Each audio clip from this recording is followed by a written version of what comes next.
Do you enjoy travelling and a change of scenery? Well, it's Like, use offense or both. Val, so we go to Val then, I guess. Because everything else is flooded or rainy. Raining's fine. I don't see the problem with raining. Wet. I don't like wet. Do you like getting to know the local fauna of the places you visit?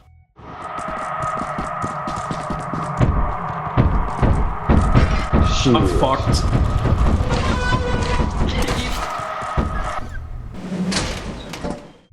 Do you enjoy the thrill and danger of adventure as you explore facilities collecting treasure? Is there anything in this room at least? Oh! Turret! We gotta leave the room! We gotta leave the room! Are you a team player? I don't know. We're gonna die. I'm so dead. Well then, do I have an opportunity for you? Come join us at the company where you get to meet people, go to places you swear look the same on the outside but different on the inside, and enjoy collecting treasure to thank the company for giving you this opportunity. It'll be great having you as part of the family, and remember, the company's given you this brilliant opportunity. I think some thanks are in order, so make sure you show your appreciation to the company for all they've given you.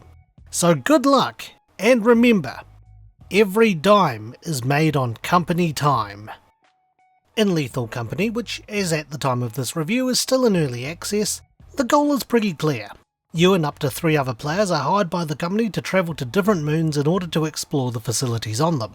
While exploring the facilities, your job is to collect objects from them in order to sell to the company and meet your profit quota within a deadline. If you don't meet your profit quota, then you get to experience the joy that is the company's disciplinary process.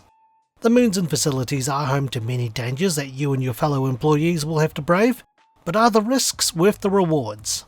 Will you meet the company quota and become a valued employee? More importantly, is this game any good? Find out in The Good. The gameplay is pretty solid, and there's a bit of strategizing when it comes to salvaging items from the facilities. Items tend to add weight, and the more you're carrying, the slower you get. Some items you have to carry with 2 hands as well, so you aren't able to freely change between items unless you drop whatever you're holding with both hands. Being slower also means that the creatures on the moons and inside the facilities have a significantly better chance of catching and killing you, so you need to plan out your trips carefully, as all players dying will lead to the ship leaving, and while everyone is cloned back, you will lose the items you have salvaged up to that point, even if you had survived other moons, which of course isn't ideal on the day before, or on the day that you have to meet quota.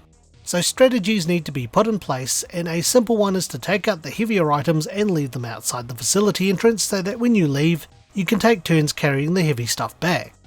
With multiple players, you can have one person on the ship to monitor everyone through the ship's computer. That person can open locked doors remotely inside the facility, and later on they can even teleport players to get them out of trouble at the cost of the player losing the items they had on them, or in the case of dead players, the penalty for cloning them.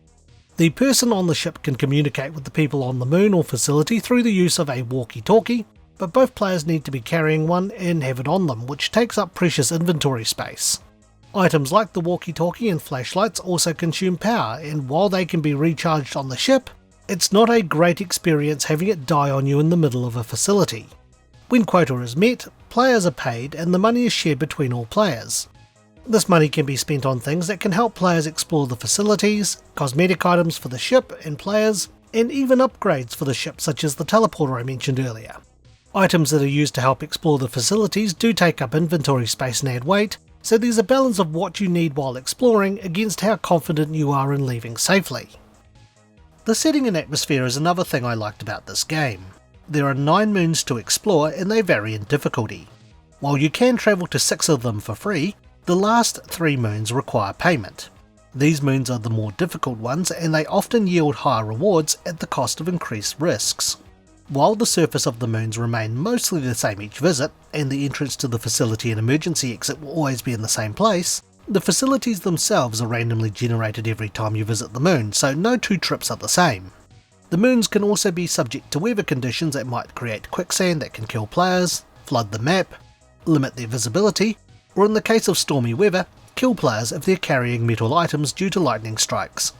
There are also moons which can be eclipsed, and it's recommended not to explore those moons as all creatures that normally spawn at night outside will appear immediately, putting you and your crew at risk. The facilities do have different interior designs, and you'll generally encounter the industrial look, though you may be greeted by a mansion similar to the Spencer Mansion from Resident Evil. There is also an innate fear whenever you discover that you're the last person alive in the facility and your flashlight is about to run out. Do you risk exploring further in, unaware of the horrors that lurk within, to get more items and, with any luck, escape through the facility's emergency exit? Or will you run back out as to preserve everything you've collected up to this point? Sometimes if you're short on meeting quota and you're on your last day, you have no choice. What really makes this game though, and significantly adds to the atmosphere and enjoyment, is the proximity voice chat. For the many situations you'll come across in this game, communication is key, and with the proximity voice chat, the distance between you and your teammates will determine how well you can hear one another. When a player dies, they can no longer be heard by living players, and it adds a level of uneasiness when you arrive at the realization that you're the last person left and you're right in the middle of the facility. Walkie-talkies make for excellent communication when players are far away from one another. However, as I mentioned earlier, communicating players need to have it equipped and it needs to be switched on to communicate. Some creatures are also alerted to sounds, so there are times where talking or making noise isn't an option. This is of course where some of the more comedic elements come into play, where you can genuinely have fun with other players, which reduces the tension a little. While the game does have its strengths, it does have its weaknesses too, so we'll be discussing those in the bad. Before we continue on here, as a reminder, as at the time of this review, the game is still in early access, so elements of this section are subject to change. I think having a session lock when a game starts could be changed. If a friend disconnects, you'll need to save your progress and start a new lobby, and if you intend to play with a combination of friends and other random players, you'll need to make sure that your friend or friends join the ship quick enough. Yes, I know there's private game options if you want to keep it to friends only, but it would be nice to invite your friends back mid-game, or if someone leaves, a new player can take their place. While there is a mod floating around for this, I don't think you should have to mod the game to add a feature like this in. I also think the game could do with some more quality of life changes, such as having hotkeys for your items. When exploring the facilities, you'll generally have to scroll the mouse wheel to switch between what you're carrying.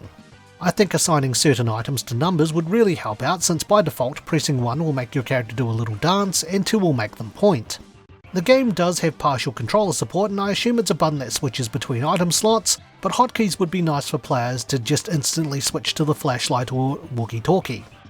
Another thing I think could also help is calculating the value of all the sellable items on the ship.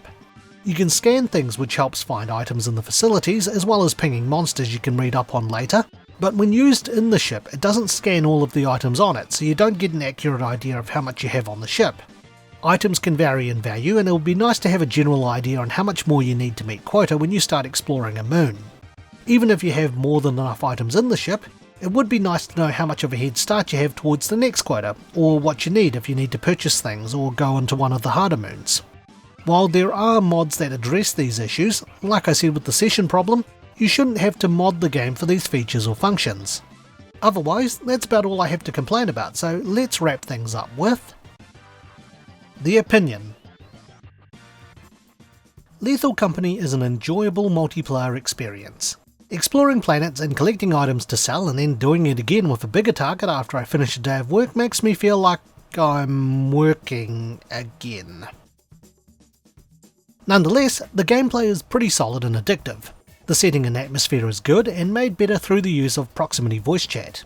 The only issues I had are more or less quality of life issues, such as having players rejoin during a session, having hotkeys, or being able to know exactly how much everything in your ship is worth, are things that can be fixed up as the game moves out of early access and into full release, though you can get mods that remedy these issues in the meantime.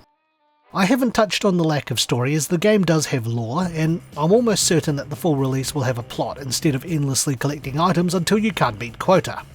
If you're looking to spend a few hours with friends or people online, the game does make for a pretty tense but comedic experience with a dash of horror where teamwork and delegation is key.